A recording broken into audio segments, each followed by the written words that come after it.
The opposition spokesman Mark Golding started out his response to the Minister of Finance with a questioning of the primary target, which speaks to the framework in which the budget is cast. On Tuesday, the Minister announced a reduction of the primary surplus target to 5.4% of GDP for the coming year and over the medium term. This has moved me to say something about the budget process we are now going through.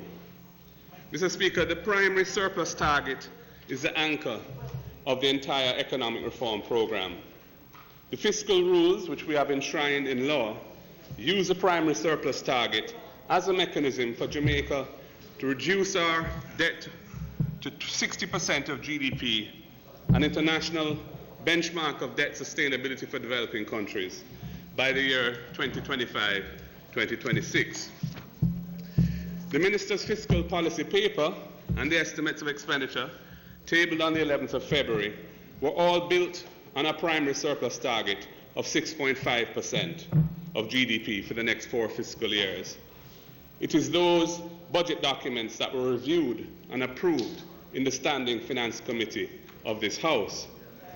There is no mention whatsoever of a new primary surplus target of 5.4% in those budget documents.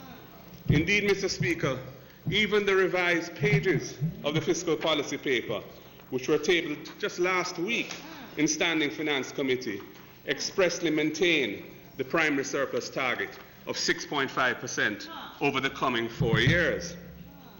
Mr. Speaker, the Auditor General is required by law to review the fiscal policy paper and report on whether it complies with the fiscal rules.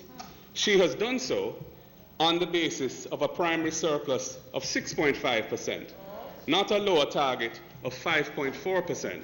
Turning the phrase coined by the minister that Jamaica was moving in the right direction, the opposition spokesman explained that there was evidence to the contrary. Far from the strong growth that was promised in the name of prosperity, this government has failed to deliver.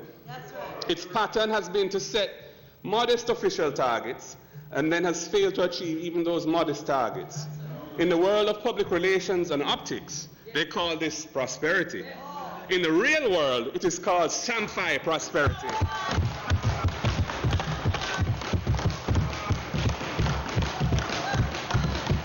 Put another way, Mr. Speaker, growth is not moving in the right direction.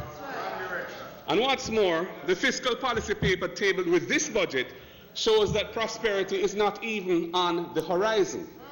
The growth projection for the coming fiscal year, 2021, is a mere 1.2%. And that, of course, is before the current crisis reached us.